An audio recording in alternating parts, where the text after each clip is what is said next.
these 3 Wednesday nights, I want to discuss from the scripture, who do we help as a church, but we're going to discuss in that work and personal responsibility and the poor. So all of that connected to what is the church supposed to do. It's a real big issue online right now. A lot of people who don't even go to church, who are calling churches and saying, "How are you helping the poor?" And so there's a lot of discussion. And the issue that these who don't go to church are insinuating is the church is not doing their job. Okay.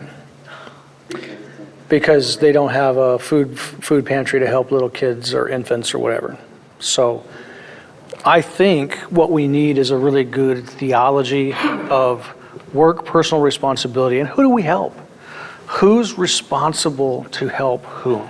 So from that standpoint, I really kind of jumping off of the whole suffering thing, because suffering is, it's a constant experience of everybody. Okay, so we all struggle. Who do we help as we struggle? Maybe along that line. So with that, I want to jump in at Genesis chapter 2, verse 15. This is where we're going to start at. We find that in the very beginning of the Bible, God starts off the week of creation with 6 days of work and 1 day of rest.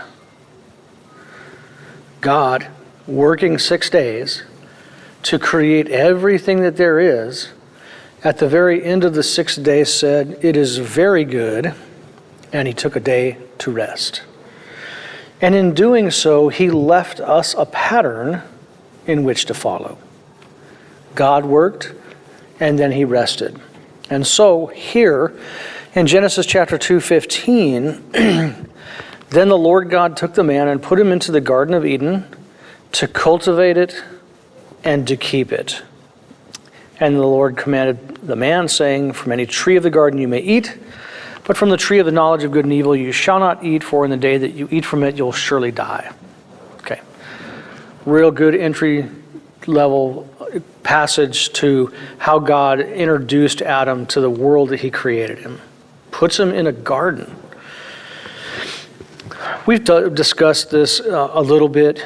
You know, when God created Adam, God brought all of the animals to Adam, and Adam actually got to participate with God in creation. So immediately after Adam is created and God breathes his Holy Spirit into him, breathes his Spirit into him, and man becomes a living being, he's immediately working. He's naming animals. He's taking dominion over the place that God had given him. This is part of what we do as men. We name things. We say, that's what this is. You know, I think one of the greatest things a man can receive is a good nickname from other men, because they recognize something about that individual. I've always thought it peculiar when a guy just chooses his own nickname, because I'm like, that doesn't, you know, I mean, you got to earn it, right? You got to earn a nickname, so it matters. So, well, God names Adam. He's literally named red dirt, you know, so he's dirt. And he says to Adam, "Here's the garden. I want you to cultivate it, and I want you to keep it." Adam's job was a gardener. Now, we got to think about how difficult his job was. Everything's perfect. There's no sin. There's no death. There's nothing wrong with anything. Creation just happened. And all Adam has to do is walk around and pluck off any food that he wants to eat from any of the trees of the garden. It is the job that anybody could enjoy. It wouldn't even feel like work. He'd move this, move that, push this out of the way, tie that up, cultivate it, keep it. He might even pluck some off and give it to some of the animals, you know. So he had a great job. And Adam's first experience of being human was working. Far too many men look at work as if it's a derogatory four-letter word. And when you mention the word work, they get bent out of shape. Okay? And I don't know how to help guys like that. I don't know how to help people who don't want to work. Now, I wake up in the morning on a Saturday morning and not want to work because I really would like a day off. But for the past, let's see, I moved down here in 98. Since then, I've pretty much been working 6 to 7 days a week.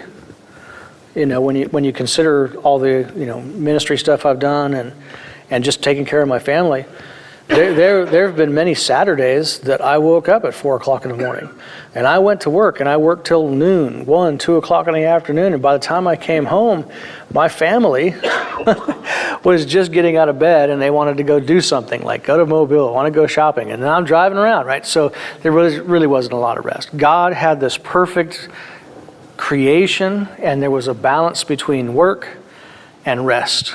Work and rest, work and rest, work and rest, work and rest. Of course, we know that when we started looking at the suffering series, suffering happened because Adam sinned. God told him, don't eat from this tree. Adam probably told Eve, don't even touch it. And we know what happened. They both chose to eat from it, and then they began to suffer. And so one of the things that God does in the fall of man, it's the next chapter,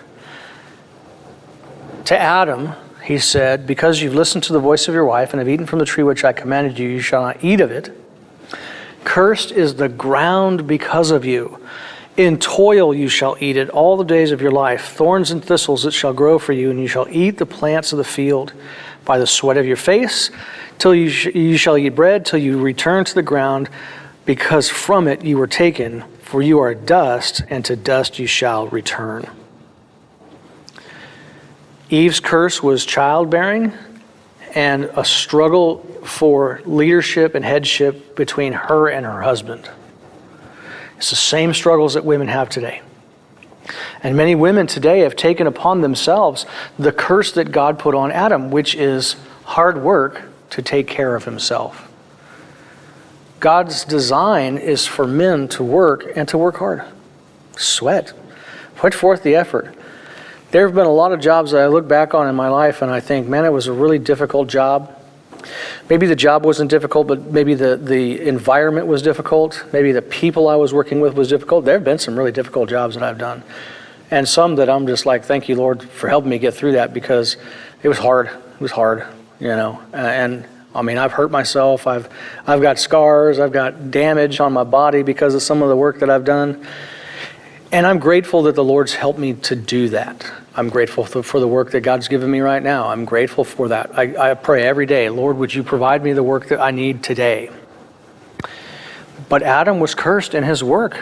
This is what God did. He's before the curse, before the flood, before the curse and the fall, Adam could literally just walk out, wake up in the morning. I don't know if he lived in a home or if he just laid out there on the ground. I don't know. But he could wake up in the morning next to his naked wife, something to think about there, and just go pluck some fruit. It was the life. It was the life. Who could ask for more? And immediately after the fall of man, there's shame, there's division, there's confusion, there's fighting, and now Adam's got to go out there and try to figure out how to make the ground produce food for him. Adam literally worked himself to death, but it took over 900 years to do it. Could you imagine the toil that Adam endured?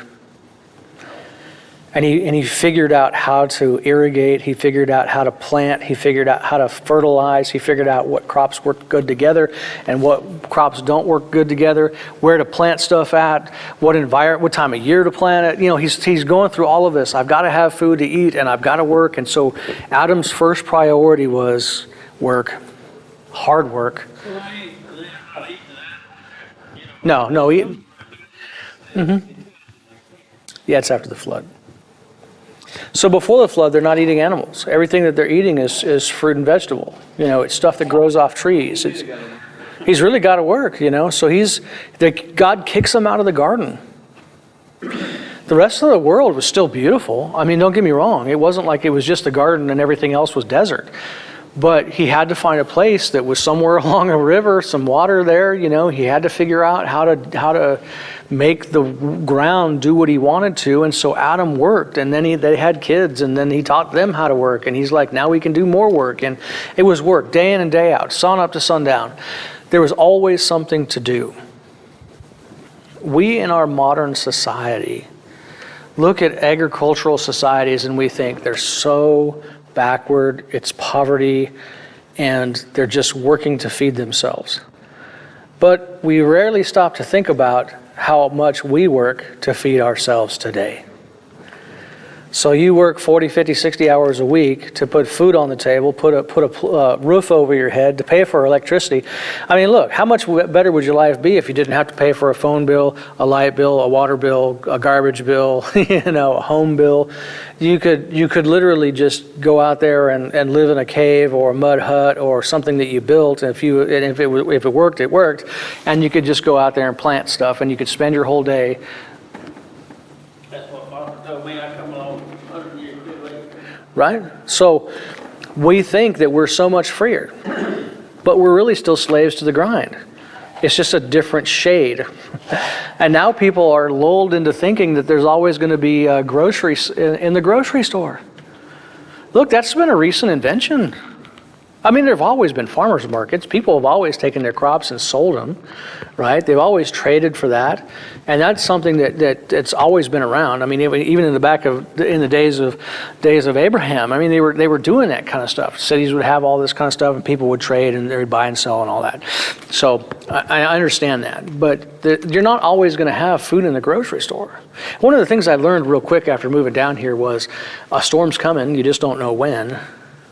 And it would be really wise to have some stuff saved up if you can, So you had to think long term. Hey, at some point, it's going to have a storm. The thing that I've dealt with is, Christmas comes once a year, right? And Net always likes to buy Christmas presents, and I love my wife. And so what I want to do is help my wife to be able to have the funds that she thinks she needs to buy the gifts that she wants, right? And so that's on my shoulders to provide for my family and all the things. And I look back and I think, there were days, that I literally did work paycheck to paycheck, and I didn't know how I was going to make it. Like when I first started, I was making like $8 an hour, at the shipyard. It wasn't a lot of money. And she was a teacher, and we were trying to hack out an existence. And it was tough. It really was tough. And I really wish that at that point we would have done like Dave Ramsey's, baby steps and did the envelopes and took the money and separated it out. But what we would do is we'd get a paycheck and then we'd go spend it. Because that's what we do, right? We go out and eat and do all this other stuff, and next thing you know, ain't no money. And then we'd have to go pay for insurance and try to figure out how to get the money for insurance. You understand there's a lot of tension within that. And after a couple years of doing that, I said, we can't do this anymore. Like I don't want to come up on something that I know is coming and not have enough to do it. And there have been times when I've been without work. We've moved back and forth several times, and there were times I didn't have a job. And one of the worst feelings is not having any money to buy stuff, right? And so that's a struggle, man. That's a huge struggle. That's a huge struggle, and I recognize that. But when Adam and Eve were in the garden, they didn't have money. When Adam got kicked out, they didn't have money. They had work. And that work literally was so that they could provide food for themselves. And I think that there's something with that. I think some people could learn from that. Maybe they could go out and plant some stuff around their home. I don't know. I can't really speak into other people's situations. But God made Adam. He put Adam in the garden in perfection, and he gave him a job. And then when he kicked him out of the garden, Adam really had a job with a whole lot of overtime. Because then it was just him and Eve, and they had more mouths to feed, And it was a few years before those boys could really help. And girls, they had a bunch of kids. So as they grew, Adam was teaching one how to do this and one how to do that, And Abel was a herder, and Cain was a farmer. He was a gardener. So we know that story. Cain offers his offering of the best of his crops, and Abel offers a firstborn, sheep from his flock. And God had respect for Abel's offering and not Cain's. And so like even within that story, Cain is cursed from the ground, which means Cain can't even grow anything anymore. If Cain tried to, the ground would say, nope, not growing anything for you, Cain. And that's literally what happened. So he went off and built a city. All right, so in the beginning, God said work. God said work. And this has really been the case for everybody up to the point where we're at right now. You have to. You got to find something positive to do. I don't think that God has made man to sit around for long. In fact, if you look at the skeletal structure of a man versus a woman, and I think it's interesting that even with the dead people, the people who look at the bones can tell if it's a man or a woman. A woman's body is made to sit for long periods of time. A man's body is not made that way. A man's body is meant for action. He's supposed to be stood upright. He's supposed to be working. It's not really designed for a man to sit. It's designed for a man to work. And so the skeletal structure reflects that. And so, each culture has been different in this. You have some cultures where men were hunter-gatherers, other cultures where men were farmers, others where they were herders of animals. And you see that throughout history. Anthropologists can prove that and show it, sociologists and all of that. So it's really interesting to see how each society has kind of developed around different kinds of things. For example, like the Alouette people up in the very far north, they've developed a society around fishing on ice and hunting things like polar bears and wolves and other things. And then you have other cultures that are in the desert, and they're really revolving around herding like camels and oxen and other things. And so mankind has been really good about adapting their work to the environment in which they live. But in every society, man has had to work. And women have had to work too, so it's not like everybody gets off the hook. There's a lot of proverbs about work. And I just want to kind of go through some of these with you because I feel like this is really important. When I read through the Proverbs on a monthly basis, I read through these with my employees, the people who work with me, and I just kind of touch on a few things. There are a lot of Proverbs on helping the poor. There's also a lot of Proverbs on the need for planning and working and all of that. So I just kind of want to read a few of these, and I'll just kind of go from the start of Proverbs and pluck out a few of them. Proverbs chapter 6, verse 6 through 11 says, "Go to the ant, O sluggard, observe her ways and be wise, which having no chief officer or ruler, prepares her food in the summer and gathers her provision in the harvest. How long will you lie down, O sluggard? When will you arise from your sleep? A little slumber, a little folding of the hands to rest, and your poverty will come in like a vagabond, and your need like an armed man." When I was reading this to my kids years ago, they thought some of these descriptions were just absolutely hilarious. But it was good to teach them because I wanted my kids to see that work ethic matters. Like the way you approach work really does matter. Unfortunately, I think some of my kids don't really like work. And they'll figure it out because they're going to have to figure it out, right? So I knew that the day that I graduated that I'd have to start paying my parents' rent.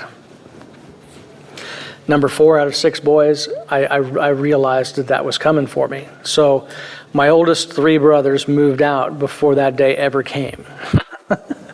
They said, "Nope, I'm not doing it." And I was fortunate enough to have a job. I was working 2 jobs at one point, and I really didn't have anything else going on.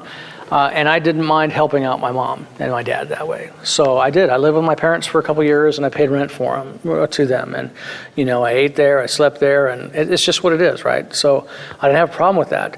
And when I moved down here in 98, I quickly found a place to rent for myself and to establish my own life because I knew that nobody was coming to help me. Nobody was coming to help Jason. I couldn't call up my dad on the way down here and say, "Dad, I broke down in Oregon. Can you help me?" He'd have been like, "Sucks for being you. You're the one who chose to take this trip." And so that's exactly what happened. When my car broke down in Eastern Oregon, I had to replace the transmission. That cost me $600. I had $1,500 that I had saved up to my name at that point. So I'm wiping out my savings just to move to Mississippi. But looking back on that, I don't regret any of it, because I knew that the Lord would provide, and He did. I ended up, working for performance contractors as a concrete buster, and I was getting paid $10 an hour for a guy who didn't know nothing, And back then, in the late '90s, it wasn't bad for a guy starting out and working 50 hours a week. So I knew that, look, you have to plan, and this is what this proverb is about. Look at the ants. When are the ants working? Now, when I was a kid, we used to like to go get a magnifying glass and go play with the ants. That's how we would look at the ants. Unfortunately, some ants met their demise, but they were always working. Always working. But the time that you see them not working is when it's cold outside. And they don't have to because they've already got everything ready. They took advantage of the spring, the summer, the fall, because they knew a time was coming when they couldn't work. And this is what he says, observe her ways. They don't have a ruler.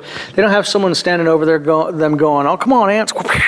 Got to get some stuff in the storehouse. No, they just went out and did it. They prepare their food in their summer, gather the provisions in the harvest. And I've met people.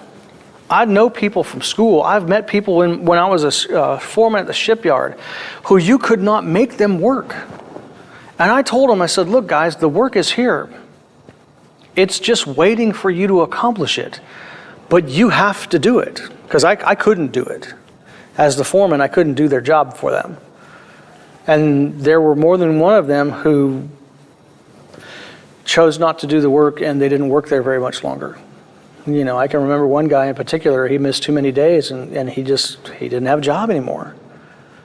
And I, growing up as I did on Section 8 and a dad who didn't like to work, I just put it in my heart that I would never get into a position where I had to be on any sort of government assistance. I didn't want to do that. That's my heart. I don't want to do that.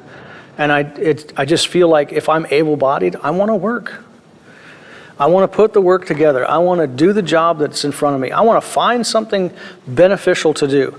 So when I moved down here, I was looking at different options. I was in commercial printing in the state of Washington. Couldn't find anything in that down here. So I was looking around. What are people doing down here? I was 20. What are the 20-year-old men? What are the 30-year-old men doing? What are the 40-year-old men doing? Well, many of them were working at the shipyard. And the more I looked at that, I thought to myself, it's going to be a hard job. It's going to be a sweaty job. It's going to be a dusty job. It's going to be a dangerous job. But they could teach me a trade. They'll pay me for training. And there'll be a job there if I just show up and work. That's not bad. And so I chose to enter their apprenticeship program. And had I waited a couple weeks longer, I could have entered into the pipe department. But I chose to become a ship fitter, which is probably the hardest job at the shipyard, because we lay the foundation for everybody else's work. And if we don't have it built, nobody can come behind and weld it. Nobody can come behind and put pipe in it. They can't put electrical in it. They can't paint it. They can't insulate it. They can't put it together as a ship. And so I threw myself into that task. I learned how to cut with a cutting torch. I've burnt myself. I learned how to weld. I've shocked myself. I've got a huge scar on one of my forearms from a shock that I got. I think it's this one right here. And man, I'm telling you, it wiped that forearm out. I've burnt my eyes. I've had metal shavings put in it. I've done that. I've done everything you could. I've broken toes. I've done everything you could. I've endured the cold weather. In the middle of the winter, just feels like icicles cutting right through you. And I did it with joy in my heart because I knew I was doing something productive and I was taking care of my family. And God said, from the sweat of your brow, you'll eat. So I knew if I wanted to be a man who was getting married and I wanted to have kids, and I did, that Jason needed to have a job. I couldn't rely on somebody else because my parents aren't rich. I don't have a rich uncle. I don't have someone sitting around going, okay, Jason, I'm going to take care of you. I knew that I had to do it. And so that's what I did. I threw myself into it. Go to the ant. When is the ant working? When there's work. And that's what I learned. You've got to do the work when it's there. There are times that overtime would be presented, and I took advantage of that. because there wasn't always overtime. And the overtime meant, hey, that's extra money. Maybe I could put that toward Christmas or a new vehicle or something I needed or whatever, you know. And so that's a lesson that I learned the hard way. You know, you can, if you got 40 hours, it's great. But sometimes it's nice if you had 45. And it's really nice if you had 50. But you can't always get it, so get it while you can. And take advantage of that. Now, one thing I did learn working at the shipyard was if you ever worked on Sunday, it was really just a waste. And so God really did put that in my heart even through that, because I did work a few Sundays and I was like, this is meaningless, man. Like, I never got anything accomplished working on a Sunday. Did I get paid? Yeah, but it would have been better for me to be with my family in church, you know? You lost that to the tax man. Yeah, and it was just worthless for me to work on a Sunday. You worked Saturday, but that's Yeah. And I remember one Sunday in particular, they said, go to this unit and do this thing. Well, nothing was set up. I mean, I'm dragging stuff around. I'm like, look, what you want me to do can't be done because the piece isn't even here. And he's like, okay, go over here and do this. So I'm dragging come-alongs and tools over to another place. Nothing there. And I'm just like, this is crazy. And the third time, same thing. And by the end of that day, I said, look, can't keep me off the Sunday list because this is fruitless labor. But, 6 days a week, take 1 day of rest. I think the Lord's blessed that. And that was something that I've done consistently, because you can't just sleep. I know people that I've worked with that when you gave them a job to do, what they would do is they would go hide. I can remember one guy who was working as a chipper. And what he would do is he'd go into this area he was supposed to be chipping the welds off of, and he'd get his little chipping gun, and he'd duct tape the handle. That'd be And so he basically went in there and took a nap while that thing was going, it's running around all over the place. And I know a lot of guys who would go off and they'd hide themselves somewhere and they'd take a nap and they'd fall asleep, and a couple of them would get caught and they'd get fired and all that. So it was like, no, I just feel like it's easier to actually do the work than it is to make it look like you're doing the work. So do the work while it's there. Proverbs, let's see, what's the next one here? Proverbs 10:4 says, poor is he who works with a negligent hand, but the hand of the diligent makes rich. My dad taught me, although he didn't like to work, he did teach me this.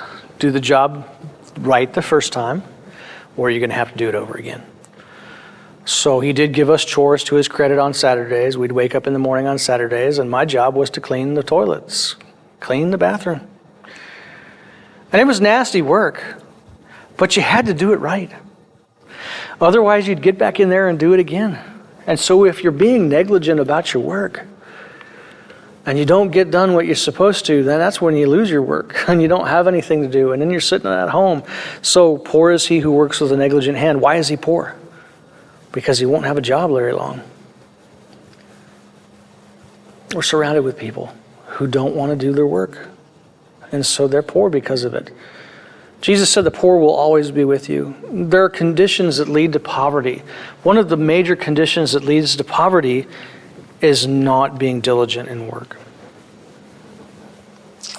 The times that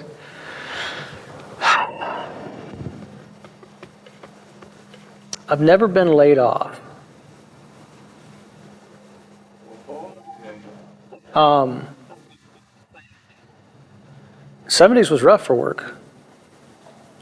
Maybe that's what my dad was dealing with when I was little, because he was a Vietnam vet that was an alcoholic, and maybe he went through that difficult time. I've never been like, the company got too slow and they had to let me go. There have been times where the job ended, like when I was working with performance, the job got done and everybody's off that one. So that kind of a thing, really never had that. But I've been blessed to be able to go from one job to another. And what I learned was you can always find another job while you're working for a job. But if you ever get to a point where you have no job, it almost seems like it's more difficult to find a job. Because you don't actively have. I don't know what it is. I don't know why that is. when you're actually looking for work, Mm-hmm. I went through a class when I was in Idaho, and you learn that companies would rather hire you from another company because you're actually working and you have a Work ethic, and work you're going to ethic, show up. you're established, Mhm. you're with other working, because then they want to, why aren't you? Yeah, yeah. Yeah, and so, even with that, and that is a truth. I mean, it really is. So what I discovered was, if I ever got to a point where, like, when I moved down here, I wanted to take whatever job I could that was available so that I could continue to look while I was doing that work to find the one I wanted. And so that's what I did. I tried to hire in at Singing River. They wouldn't, for a meter reader. And that one wasn't going to be like a long-term, like, good job for me, thinking like family or whatnot. But, I took this short-term job with Performance, and while I was working that, I hired on at the shipyard. And so it's been from one to another, and there have been times when I've had several. And so, even when I was in high school, I started at one, and then I got another job, and then I got another job. There was times that I was working two jobs, and I was working two full-time jobs at one point. I think that was really fundamental for me to help learn to work, but it was also fundamental to teach me my limits in work. So like working 80, 90 hours a week as a 20-year-old, falling asleep on I-5 as in a delivery van was enough to wake me up and say, you got to quit one of these. Because you can work too much. You can have that imbalance of life if you weren't sleeping enough and your body wasn't getting any rest. And between the two of them, I literally was working 7 days a week. Well, with this one right here, poor is he who works with a negligent hand. But if you're diligent, there's going to be provision. There's going to be something that comes out of that. If you're diligent, if you're going about it, if you're looking for it and you're doing it. And I think this is what the Lord wants for us, is that we be diligent about it. That we be diligent in something. Proverbs 12:11, he who tills his land will have plenty of bread. But he who pursues vain things lacks sense. And this one right here slapped me in the head a lot of times. Because there have been so many things that I have pursued that have been vanity. I remember my first car was a 64 Chevy Impala. I love that car. Bought it for $200. It ran on 5 of 8 cylinders. Most of my money that I earned at my first job went toward rebuilding that car. And it was fine as a single guy, right? Because like, what else do I have to spend the money on? Didn't have a girlfriend, wasn't looking at getting married, wasn't doing anything like that. I could do whatever I wanted to with my money. But when I drove down here in that car, it was my car, and then I got in an accident with it and took out a little S10 and got another one. And next thing you know, I started to put money into a vehicle that really should have been toward taking care of my family. And then I got to the point where I was so convicted that the Lord said, Jason, you need to get rid of this vanity. It's not important for you to have this thing right now. What is important is that you have a point A to point B vehicle that will work. That's more important. And it doesn't even have to look good. It doesn't have to be the one you want. It doesn't have to be, lights and bling and show and all that. It just has to work. And you need to stop spending money on things that are vanity. They were worthless. And I've spent money on so many worthless things. I mean, even since then, right? I've spent money on worthless things. I think we all struggle with that. And the keeping up with the Joneses that we deal with in our society, and this is not new, right? This is not new. I'm thinking back in Abraham's day, there were probably somebody out there who said, well, that guy's got a brand new horse. Well, I want to get me a brand new horse. I'll go get me a white horse from Egypt, and that's... Right, their tent's bigger. Why don't you make your tent bigger, So this is not a new thing, right? The allure to spend on vanity, to pursue vain things that are not going to be beneficial. What we need to do is go out and till your land so you have plenty of bread, which means go do the work that you need to do. Do you want to have plenty? Go work. Work. Just do some work. That's the job that God's put on men. And we have to do it. And, I got to the point one day with my dad, I was so frustrated. I said, Dad, there's a job out there with your name on it. And it's your job right now. I believe that it's your job, Dad, that you ask the Lord where to find that job and that you take whatever length of time you need to find that job. And I said, I'll pray for you. I'll pray with you. I think the job that you have right now, Dad, is to find the job God wants.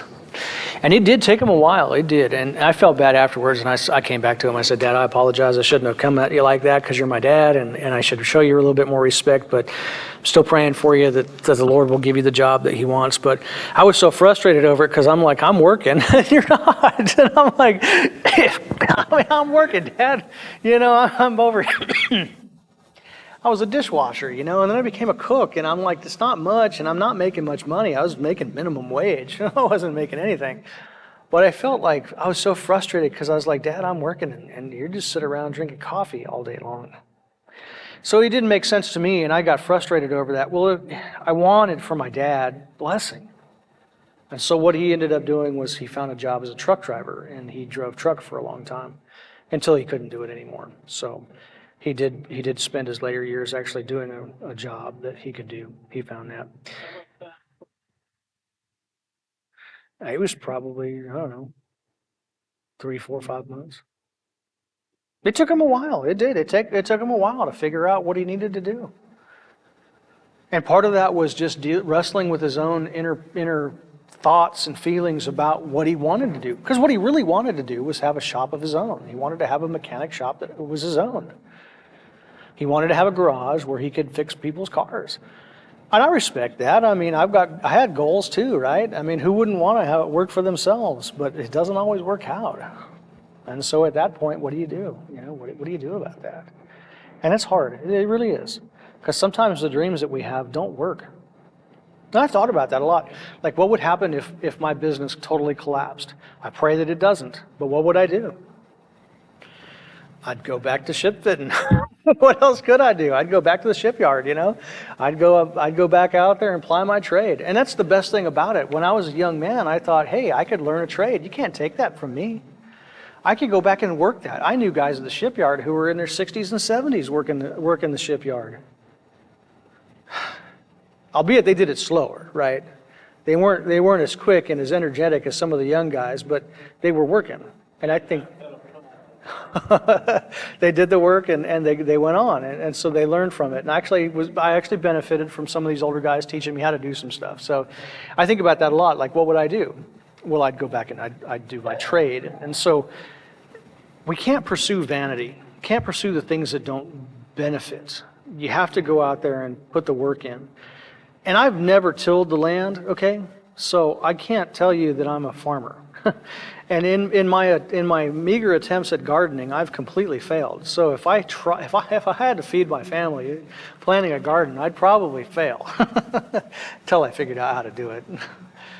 But I'd probably fail at this point because I don't know what I'm doing in regards to that. I'd have to go back and do something that I know how to do. Proverbs 13:4, the soul of the sluggard craves, gets nothing. But the soul of the diligent is made fat. You can just see this guy sitting around going, I wish I had that. I want that. I want something. And because he's too lazy to go out and get it, he's got nothing.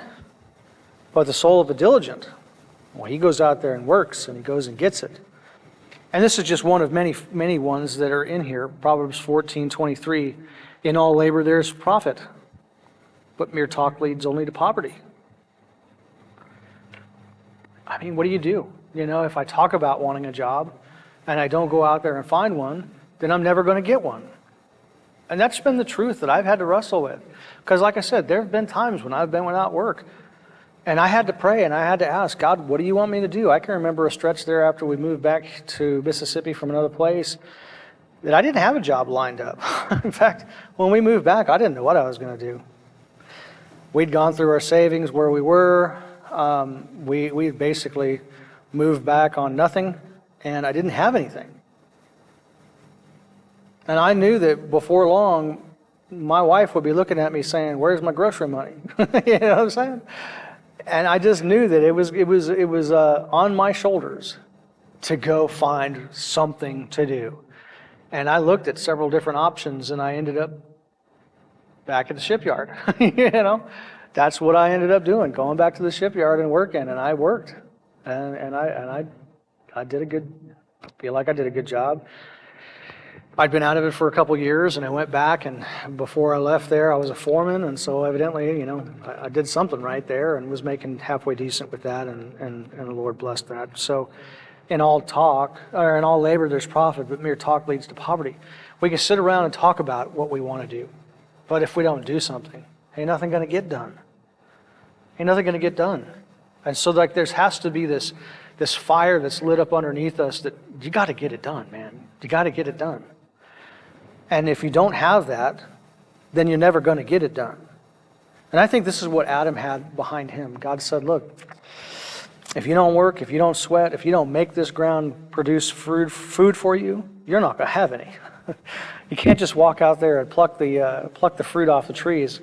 And that would be nice if you could all day long, right? It would be nice. And it would be great if we didn't live in the economic system that we lived in with the insurance costs and the cost of living going up and the inflation going up like it is and the taxes and all that. It would be great. Like, honestly, it would be.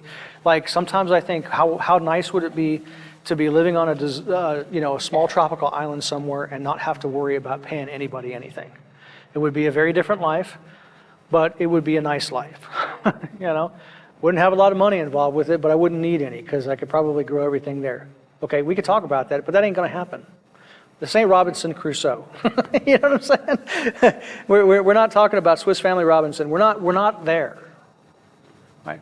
We're not going to stumble out into an oasis in the woods somewhere that somebody doesn't own already around here, with a house already built and a garden planted.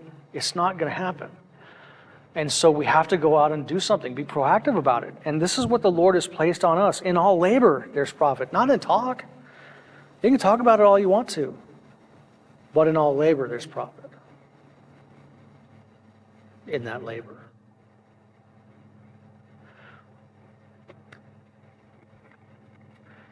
Probably. I mean, we can blame Eve, but Adam ate too, right? Adam chose to eat. Yeah. So, that's right. Just a few more verses out of Proverbs. Proverbs 16:8, better is a little with righteousness than great income with injustice. So there you go on that. It's better to have a little income and be righteous about it than have a ton of it because you stole it from everybody through usury and there's injustice. So there's a balance between wealth and how much you have. I'm content not being a millionaire. I don't care. I'm not saying it wouldn't be nice to have a couple million sitting around, but it doesn't matter, right? Because at the end of the day, I can't bring it with me when I go. So that doesn't matter. It's enough that God gives me enough to eat and be merry, right? Proverbs 16:3, commit your works to the Lord and your plans will be established. I pray every day, Lord, would you give me the work I need? And so far, he hasn't let me down. He does every single day. He gives me work. He gives work to the people who work with me. God provides. And every day is not this overwhelming provision. Some days are slow. Some seasons are slow. Some seasons are extremely busy. For me, typically between March and the beginning of November is just incredibly busy. And it slows down around November, December, January. February picks up a little bit more. But it slows down a little bit. Will that happen this year? I don't know. But whatever the Lord brings in, what I'm trying to do is get it done as quickly as I possibly can and not let it linger. So that's on me. That's in my heart as well to do that. And then one last verse that I think I'm going to do here. Proverbs 22:29. Do you see a man skilled in his work? He'll stand before kings. He won't stand before obscure men. This verse right here has taught me, be the best you can at the work that you're doing, so that you can charge the price that it's worth. Right? We We understand this. Okay?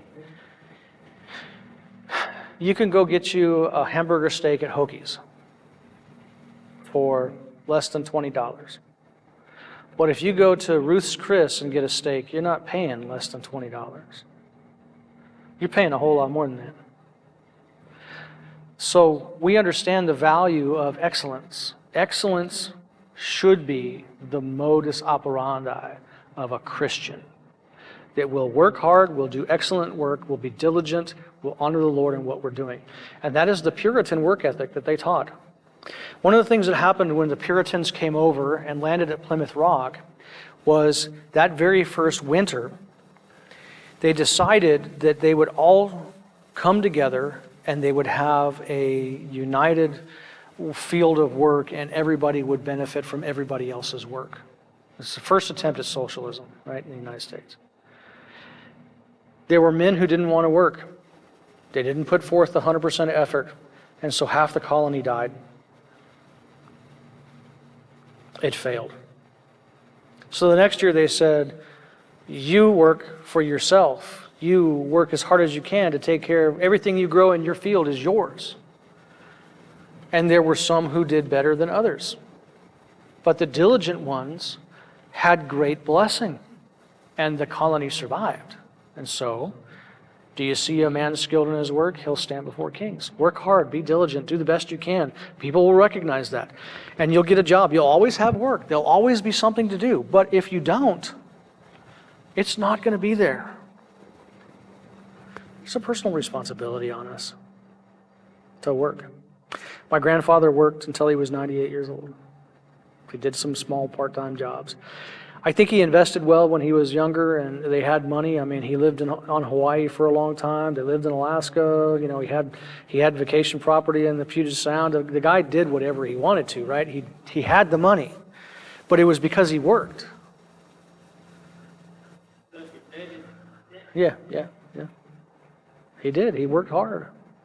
And whatever he saved up lasted him until him and his wife died at 100 years old. You know? And what's that? Work won't kill you. And that was one thing I needed to learn. My very first, not one of my very first job, but it was, let's see, like maybe the fourth job I got. It was a job that I was working at a printing company in the state of Washington. The guy that actually owned the company was a 75-year-old man named Gene. His son-in-law was running the company, and when I got hired, he said, all right, Gene, the owner, wants to talk to you. And so I went into this office. It wasn't really, it was just an office, didn't have a lot of stuff in it because Gene didn't hang out there. Gene was worth millions of dollars, and he had a lot of different companies that he owned. And he asked me, he said, what is work ethic? And I was like, I'm 19. I'm trying to figure out, the answer to this question. And he wanted to know whether or not I knew what work ethic was. And what impressed me the most about this guy was his high level of energy at 75. He didn't look like he was 75. The man could jump over the table that I was sitting in front of. He could do whatever he wanted to because he applied himself to work, and he worked hard, and he gained from that. These are things that I've been impressed with over the years that the Lord has really put on my heart, man. Jason, you got to work. There's never going to be a moment in my life that I won't have to work. And I'm okay with that because I look at work as a privilege. Some people can't work. They physically can't do the work. Some people don't have the opportunity. Some people are in really difficult situations. And I know for them, God's going to deal with whatever God can deal with them, and He'll provide however God can provide. So I can't sit there and judge anybody, but I know that what God has called men to is work. I mean, you got a lot of work on you when you go out there and play with them cattle. That can't be easy, can't be easy, but there's benefit out of that, So I think that this is what the Lord wants. God made Adam, put him in a garden, gave him a job. And I think this is what God wants out of every single man. Find some work to do and do it. When it's easy, when it's hard, when it's hot, when it's cold, when it's nice, when it's not so nice, just apply yourself to it, and sooner or later, things will come together, and there'll be blessing in that. There'll be blessing in it. Somewhere along the way, if you apply yourself, there'll be blessing. So what we'll look at next week is, the responsibility that we have toward one another, in that, and how that played out in the Old Testament to help people who needed help. Because there's always going to be people who need help. That is the truth. There's always going to be people who need help. Sometimes you fall on times that you didn't see coming. That's right. That's right. There have been many people who've helped me along the way, and had it not been for them, honestly, the jobs that I've gotten, most of them have been because I just happened to know somebody, or I happened to bump into somebody, and God provided in ways that I can't even explain. The Lord just showed up and He provided. So